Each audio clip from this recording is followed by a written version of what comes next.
আল্লাহ নবী বিশ্বনবী রাহমাতুল লিল আলামিন সে যখন অসুস্থ অবস্থায় বিছানার মধ্যে শুয়ে আছে এবং এমন সময় তার সন্তান হযরত ফাতেমা রাদিয়াল্লাহু তাআলা আনহা তার সঙ্গে বসা। আল্লাহ নবী বিশ্বনবী রাহমাতুল লিল আলামিন কঠিন অসুস্থতা, ঘরের মধ্যে বিছানার মধ্যে শুয়ে আছে। এমন সময় তার ঘরের মধ্যে তার দরজার মধ্যে কে যেন ঘরে ঢোকার পারমিশন চাইতেছেন, কে যেন ঘরে ঢোকার জন্য আল্লাহর রাসূল মুহাম্মদুর রাসূলুল্লাহর কাছে পারমিশন চাইতেছেন।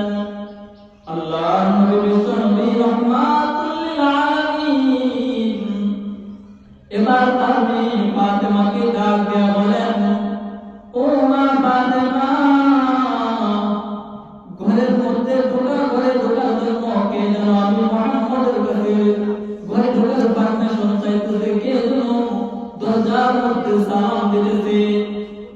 এমন সময় আল্লাহ তাআলা সেই লোকটাকে এই ঘরের মধ্যে পাঠিয়েছেন, তিনি দুনিয়ার কোনো মানুষ নয়, তিনি হচ্ছেন আল্লাহ তাআলার ফেরেশতা আজরাইল।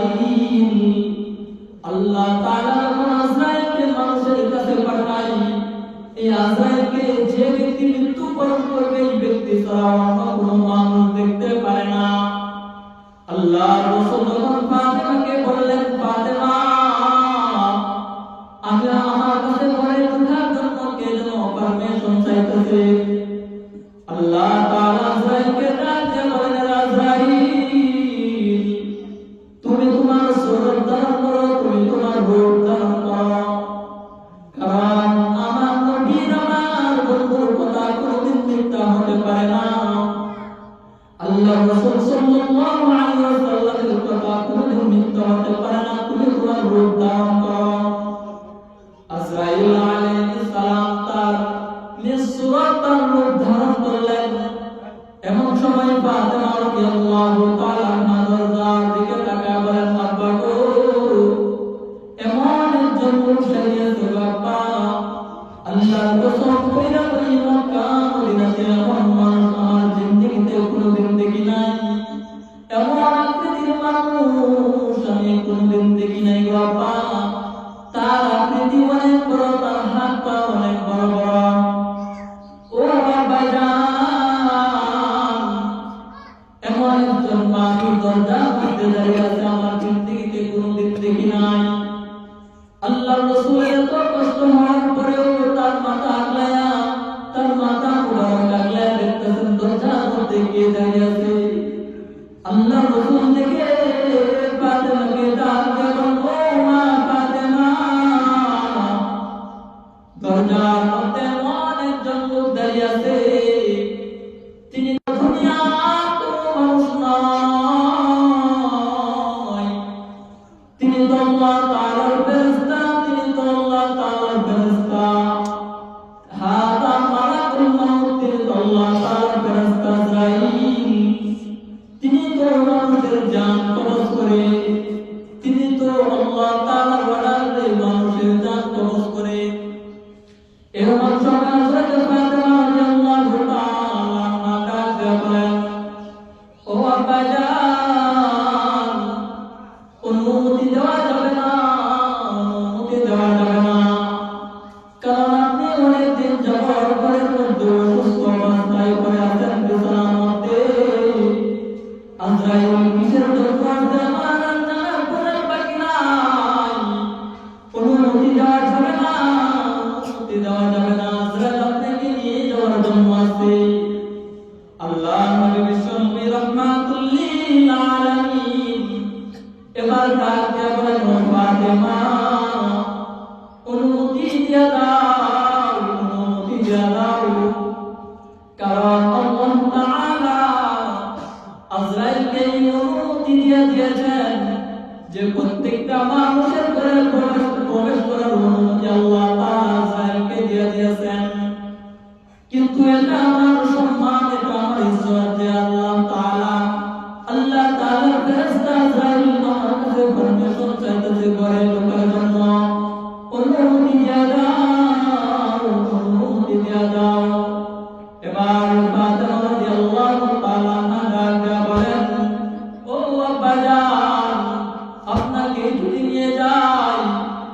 ফাতেমা কার কাছে দুঃখ প্রকাশ করব, কার সাথে দুঃখ শেয়ার করব?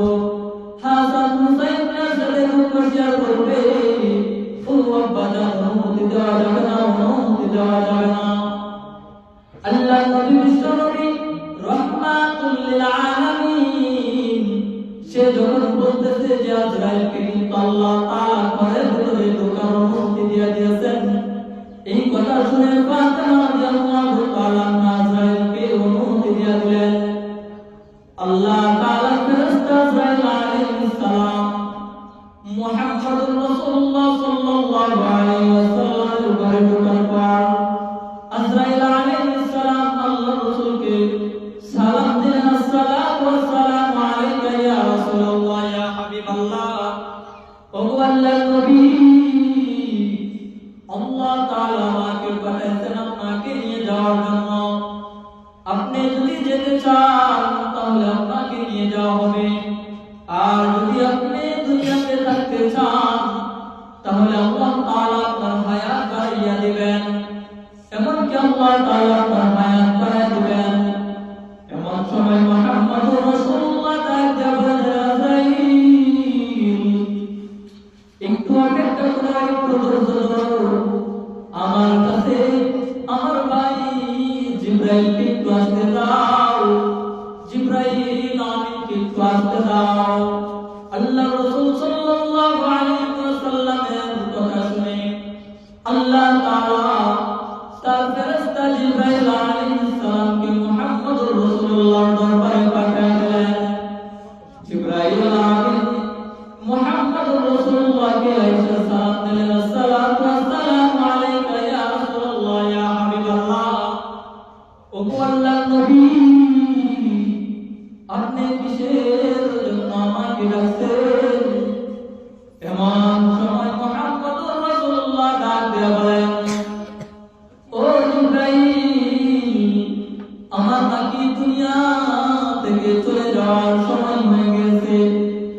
আল্লাহ তাআলা নাকি আজরাইলকে পাঠিয়েছেন আমাকে নিয়ে যাওয়ার জন্য। এখন আমি কি করব? মুহাম্মদুর রাসূলুল্লাহ ওয়াজরে কান্না শুরু করে দিলেন। এবার জিবরাইল আলাইহিস সালাম ডাকতে বলেন, ও নবী আমার, আপনি কিসের জন্য কান্না করতেছেন? আল্লাহ তাআলা তো আপনাকে দুনিয়া থেকে চলে যাওয়ার পর আল্লাহ তাআলা আপনাকে অনেক সম্মান, অনেক ইজ্জত দিবেন। আল্লাহ তাআলা দুনিয়া থেকে অনেক ইজ্জত সম্মান আপনাকে দিবেন। আপনি কিসের জন্য কান্না করেন? আল্লাহ আমাকে ডাকতে বলেন, জিবরাইল, আমি তো এটার জন্য কান্না করি না, বলে কিসের জন্য কান্না করেন? আপনি কি মা ফাতেমার জন্য কান্না করেন? আল্লাহ তাআলা তো ফাতেমাকে জান্নাতের মহিলাদের সন্তানী বানাবেন ঘোষণা দিয়ে দিয়েছেন, তাহলে আপনি কিসের জন্য কান্না করেন? আল্লাহ নবী বিশ্বনবী রাহমাতুল লিল আলামিন ডাক দিয়ে বলেন, ও জিবরাইল, আমি তো আমার মেয়ে ফাতেমার জন্য কান্না করি না, বলে আপনি কিসের জন্য কান্না করেন? আপনি কি হাসান হুসাইনের জন্য কান্না করেন? আল্লাহ তাআলা হাসান হুসাইনকে জান্নাতের সর্দার, জগতের সর্দার বানিয়ে দিয়েছেন। আপনার চিন্তা নাই, পেরেশানি নাই। আল্লাহ নবী বিশ্বনবী রাহমাতুল লিল আলামিন ডাক দিয়ে বলেন, হে জিবরাইল, আমি তো আমার নাতির হাসান হুসাইনের জন্য কান্না করি না, বলে তাহলে কিসের জন্য কান্না করেন? আল্লাহ নবী বিশ্বনবী রাহমাতুল লিল আলামিন বলেন, আমি কান্না করি, আমি দুনিয়া থেকে চলে যাওয়ার পর আমার গুনাহগার উম্মতের কি হবে? মৃত্যু এত যন্ত্রণা হবে যে আমার গুনাহগার উম্মতের কি উপায় হবে? এমনকি আমি যদি দুনিয়াতে চলে যাই, আমি যদি দুনিয়া থেকে চলে যাই, আমার গুনাহগার উম্মতের কি হবে? তারা কি তাদেরকে আল্লাহ তাআলা ধ্বংস করে দিবেন অন্যের মতো? এমন সময় আল্লাহ তাআলা জিবরাইল আলাইহিস সালামকে ডাক দিয়ে বলেন, এ জিবরাইল, তুমি আমার বন্ধুকে বলে দাও, আমার বন্ধু দুনিয়া থেকে আসা